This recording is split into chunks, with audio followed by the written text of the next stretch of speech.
5-minute mom. So, as promised, Google Newsfeed. So, a little bit about Google Newsfeed. In case you didn't know, Google Newsfeed is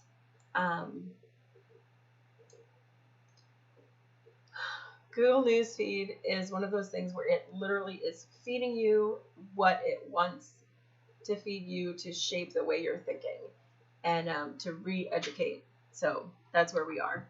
So, or to, in some cases, to demoralize a certain group of people. So I noticed this a few months ago, and this operates on the same principle as Facebook, Twitter, YouTube. They're going to feed you the information that they want to shape the world. So the video I did, the bad news analogy, which is like a restaurant analogy between restaurants and the legacy news. Right after I did it, I uploaded it, I watched it, and then my auto feed for YouTube, my autoplay said, up next, why dining in at restaurants is dangerous to increase COVID-19 or something like that. And I was like, whoa. Okay, nowhere in the description or title did I put anything about restaurants. So the algorithm, AI, whatever, scanned my actual video and gave me a response since I was talking about restaurants in the analogy. Wow. So yeah, super crazy. So basically Google Newsfeed does the same thing. My advice is don't click on anything in your Google Newsfeed. It's only going to encourage them to send you more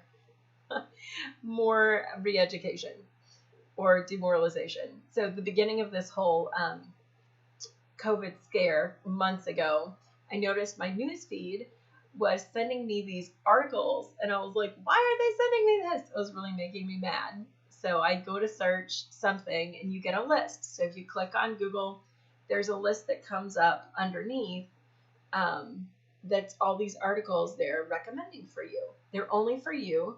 My Google Newsfeed does not look like my friend's Google Newsfeed, does not look like my husband's Google Newsfeed. It's recommended specifically for you. It's catered to you through algorithms and AI, and it's to get you to think or behave a certain way.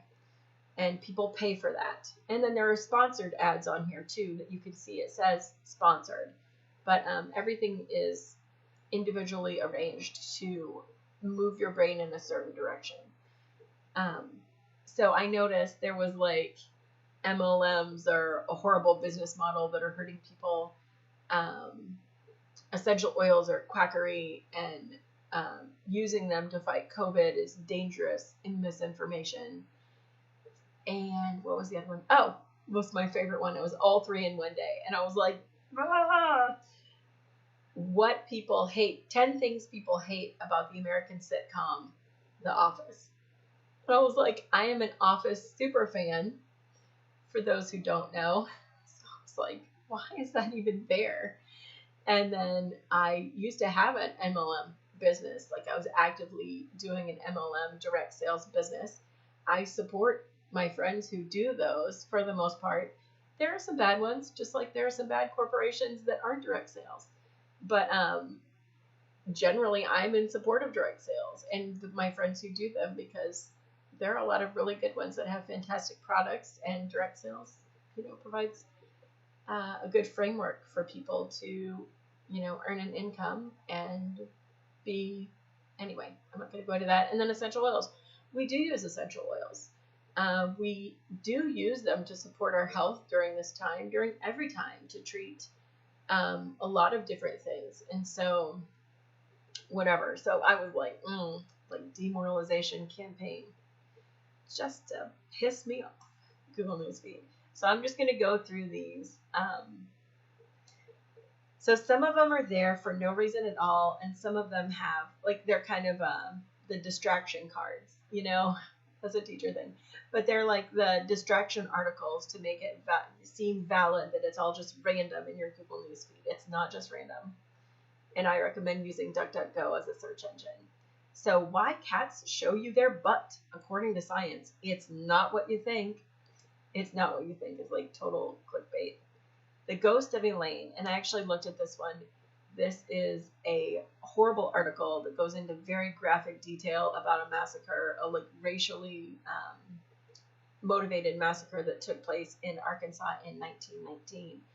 And basically it's reinforcing like white people are horrible and racist, and we can never undo what we've done, and we just should crawl on a hole and die.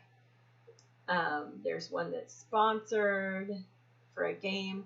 Trump's attempts to overturn the election are unparalleled. So, of course, that's happening. Prove the ROI of brand marketing.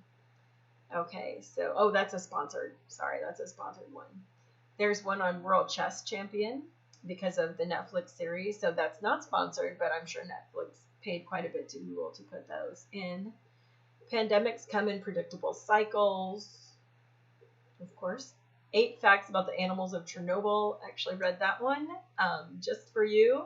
And it basically is like people are evil. And if we just have this big Chernobyl event and get rid of a lot of people, wilderness will come back and it will be beautiful.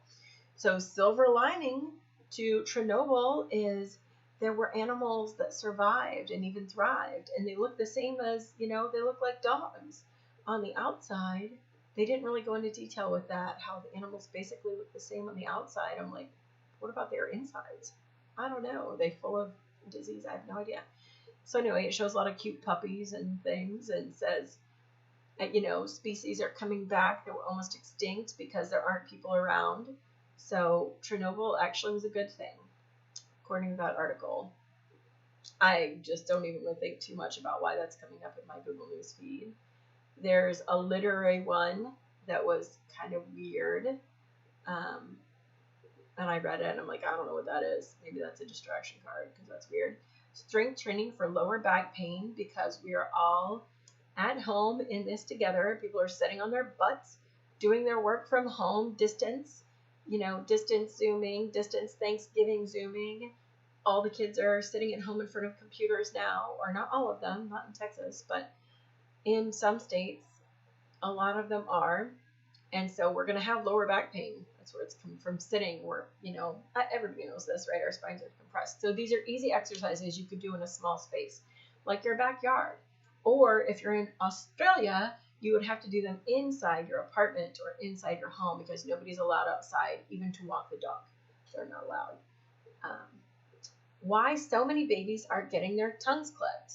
So obviously I haven't searched anything on Google for a while, but this article was fairly horrible, basically saying that it's an unnecessary, getting tongues clipped or lasered for a baby is largely an unnecessary treatment that's being overused. And I think a better question to ask would be why we're having such an increase in this needing to be done. And maybe that's concerning that there are, there's research being done on that note. Like, why are we having such a hard thing? But yeah, I think, a minor surgery, but a necessary surgery. So I don't know. But apparently that's what it is. There's a sponsored ad, 30 things your home doesn't really need. I'm seeing a lot of minimalist stuff coming up in the Google Newsfeed. You don't need to go shopping for new clothes. It's not being, I forget how they said it, but basically you're not taking care of Mother Earth. Math theory for why people hallucinate, psychedelic drugs, psychotropic drugs, and at the end of life, when people see a light at the end of the tunnel, it's really just a hallucination. Okay, because and they're probably getting to the point where it's going to be like all religion is just a hallucination. So I don't know. Mo Williams has a message for parents. He's not on your side. Well, that's not very nice, Mo. And the article explains it. And then it gets to the point of the article, which is that he has his child that he helped transition into a different gender. So that's really the point of it. But I'm like, let kids be kids and all of that stuff. One about Florida's cannonball eating Spanish fort. There's a distraction card. People's words and actions can actually shape your brain, because I'm into brains and psychology. And good article, nothing they said wasn't true. And then they got to the point where basically they're saying words are violence and you're doing physical harm to people, and raising your voice and talking in an aggressive manner basically should be outlawed because you're physically damaging people. Unless you're at a peaceful protest and you're yelling, and then that's okay. Or if you're stomping through people's neighborhoods and yelling, then I guess that's all right. But anyway, it's back to the words are violence thing is what's happening there. And yeah, we need to take responsibility for ourselves. I mean, I don't know. It's a little over the top. So all of these are going in a general, let's get rid of free will and all have group think and group feel and talk in calm and measured tones, because you're not allowed to have a tone or manner that's too excitable. So anyway, check the description for a couple links on the Great Reset and what's happening in the Catholic world. God bless you. Good measure, packed down and flowing over.